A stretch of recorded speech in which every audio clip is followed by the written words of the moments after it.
Assalomu alaykum aziz ustozlar, qadrli talabalar. Yurtimiz tinchligining posbonlari bo'lmish mard o'g'lonlari. 2026-yil xalqimizning faxri, g'ururi va tayanchi bo'lgan O'zbekiston Respublikasi Qurolli Kuchlari tashkil etganining 34 yilini nishonlamoqdamiz.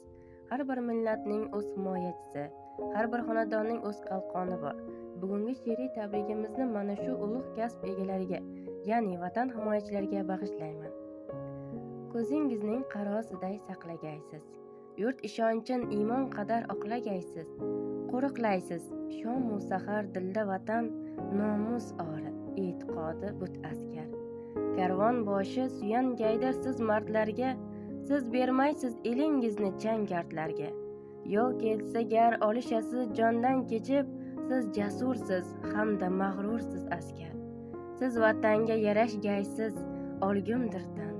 Vatan sizga yarashgaymi yo askar? Qiziqtirmas o'zga narsa yo gulbadan.